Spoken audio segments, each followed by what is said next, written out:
Hey guys, and welcome to episode 43 of How I Made My First $1 Million.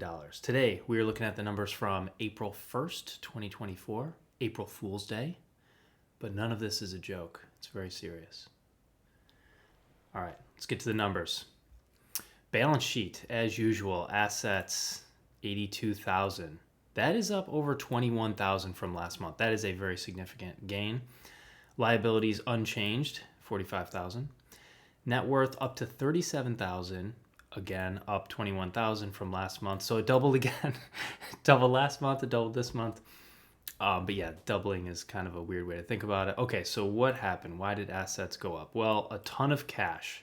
So I have like a ton of cash sitting in my bank account. Basically, I didn't buy a bunch of Bitcoin with that. Ordinarily, I would have.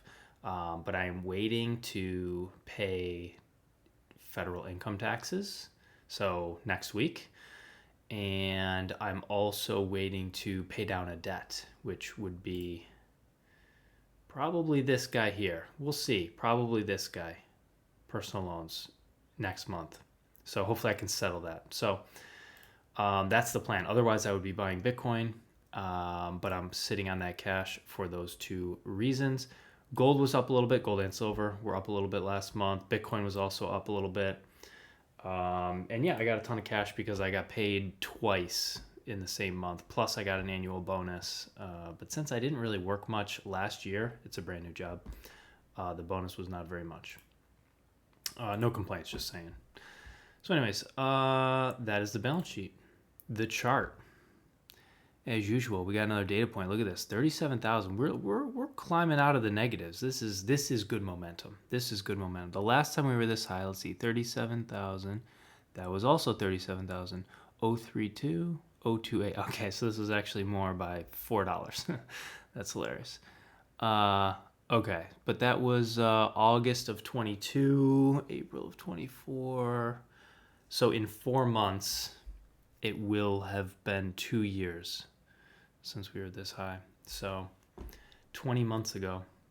All right, well, hopefully we set records and break records. Income statement. Actually, I just realized you guys probably couldn't see the points I was pointing at because my face was in the way. But okay, I was just looking here. So it's been 20 months. All right, awesome. Income statement. Excuse me. All right, ton of revenue. Like I said, we got paid twice. So yeah, basically 2 paychecks and an annual bonus. So that's a lot. And then last month didn't get anything because the payment for that month came in March. Investment income. Oh, I got $65. This is from BlockFi. So a long time ago, I put $100 on the BlockFi platform because they were offering some crazy percentage return and interest. It was like 13% return just for like lending US dollars. It was crazy. You could lend Bitcoin at an even higher rate. And I thought this is too good to be true. But I was like, let me put $100 in. I'm willing to lose $100 and just see what happens. So sure enough, I don't know, like a year later, or maybe not even a year, I forget the exact time frame, they filed for bankruptcy. So yeah, totally scam or just severe mismanagement. Anyways, so they filed for bankruptcy, and long story short, I got $65 back out of my original 100. So, only lost 35%. I mean, whatever. I don't really care. Tons of people lost tens of thousands, hundreds of thousands. But yeah, don't lend your Bitcoin. If you're going to own Bitcoin, just own it. Put it on a hardware wallet. Don't lend it out. I mean, it's craziness. Okay, a little bit. Okay, so yeah, loan repayments. Nothing in March, but there was some in February. So this is all Kiva. And I mentioned last month that I'm actually withdrawing that money now. However, I then changed my mind and decided to keep it in Kiva and just relend it until I hit a certain threshold. So I'll explain that in a second, but didn't pull any money out this month. And donations, $7 in donations. I didn't know how to flag this. This is like a gift card I got. Doesn't matter. $7. Expenses. What happened here? Anything interesting? spent more money on travel and adventure because we went on a cruise. Didn't spend $600 on gifts. And spent $2,100 on investments. So I actually spent $2,100 cash to have a bunch of cash on hand as props in videos. So it's another $2,100 I could have spent on Bitcoin, but now I'm sitting on US dollars in my possession. So, oh well, it's, it's not all about optimizing the financial gains.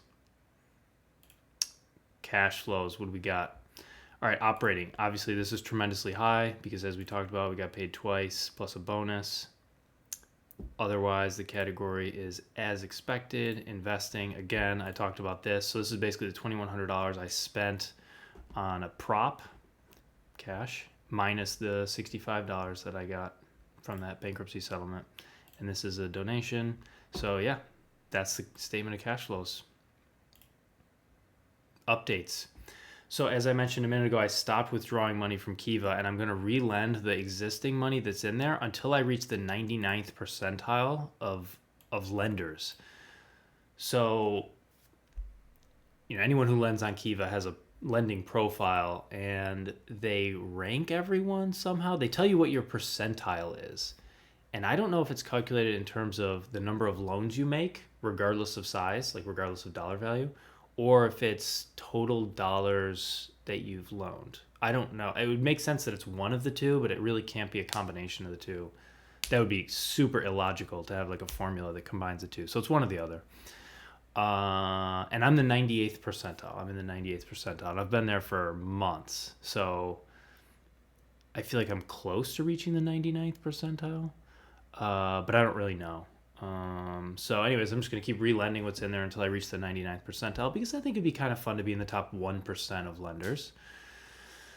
And then I'm going to pull everything out because it's not a long-term plan. All right, moving on. I'm spending a lot of time working. I own the shorts. I've mentioned this before, but this is basically what I think about all the time is like, what am I hearing about, seeing, reading about, and like, can I turn that into a short? And how do I make it educational, entertaining, and so forth? Vegetables, broccoli and potatoes. So we harvested some potatoes, like small little guys, and that's kind of fun.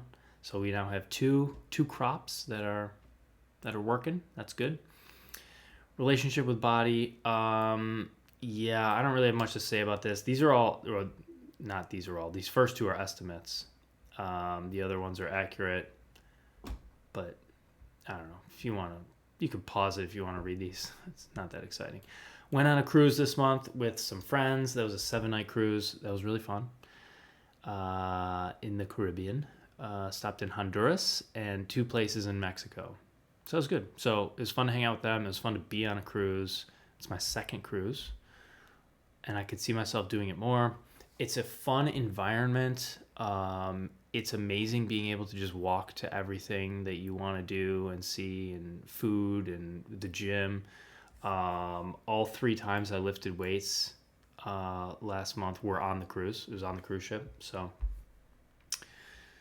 yeah, it's like everything's there. And that cruise environment reminded me of a quote that seems really useful to me. It's, assume when planning your environment, you have total control. Assume when living in your environment, you have no control. And the idea there is like, when it comes to living, like your day-to-day life, assume that you have no control over what you're going to do. You're just going to do what your environment dictates you're going to do. So if you, like I knew a guy who put a pull-up bar in the doorway to his bathroom or his kitchen or something like that. And he made a rule for himself. Whenever he goes through the doorway, he has to do a set of pull-ups. So by changing his environment, he just defaulted to doing pull-ups all the time, and he got ripped. So you can do that with anything. It's like, have your bicycle out and ready to go, and then you'll ride it more than if it's put away, right? All those types of things. So anyways, I think about working out, weightlifting, and the fact that the gym that I belong to is a 10-minute car ride away is a huge obstacle to actually working out. Unlike some other things which are much easier to do.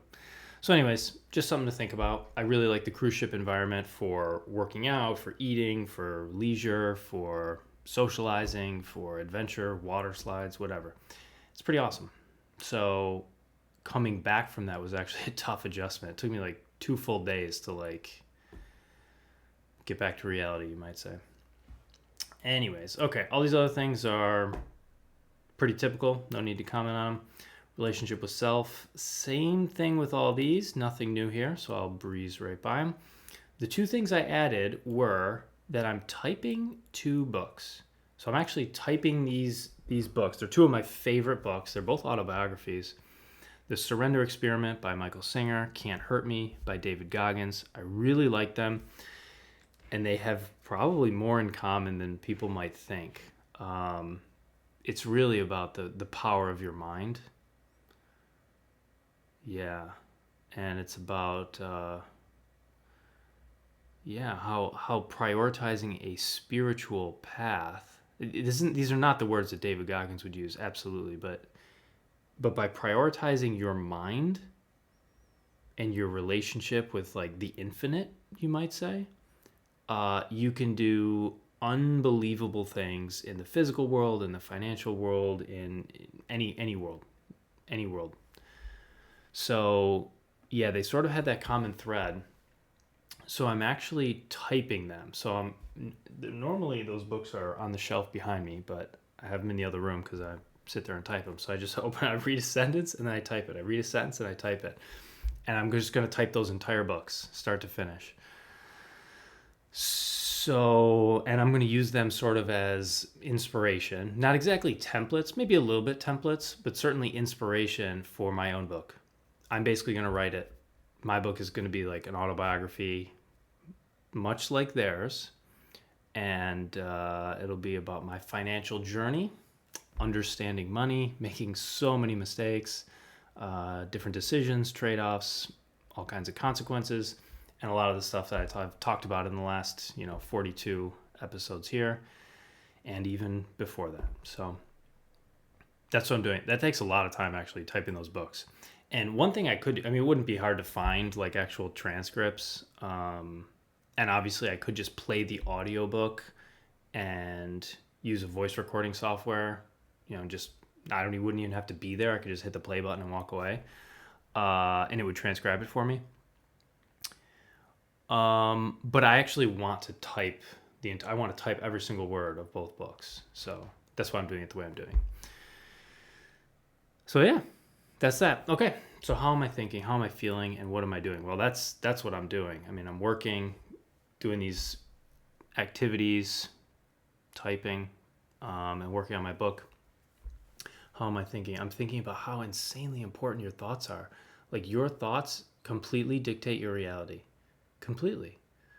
So like on the micro level to like, if something is good or bad, to the macro level of like where you live, like in what country, what kind of house you live in, if it even is a house or if it's something else. You might live in a van or whatever, but it's all what you want. It's all what you've been thinking about.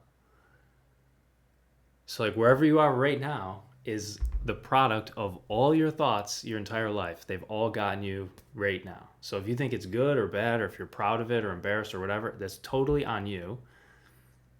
And you can just have completely different thoughts if you want your life to look different. I mean, it's unbelievable. Like, it absolutely is that way. For sure. Wow. So I'm thinking about that like all the time. All the time I think about that. For like on behalf of myself, on behalf of people I know, and on behalf of total strangers. Like, I just think about it all the time. So there's that. How am I feeling? How am I feeling? I am feeling excited. Yeah, I mean, like, if you believe what I just said, like, you have such power. Like, you have such power in the world. And it's like, what else could you want?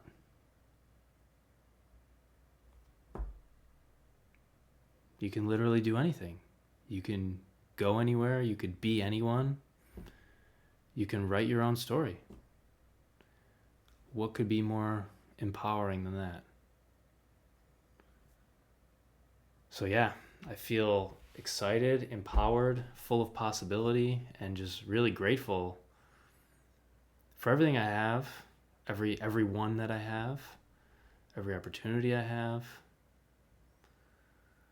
The fact that I have time to make these videos and the technology, I mean, yeah, it's kind of amazing. So anyways, yeah, I guess that's it for this month. Thank you guys for watching, and I'll see you next month.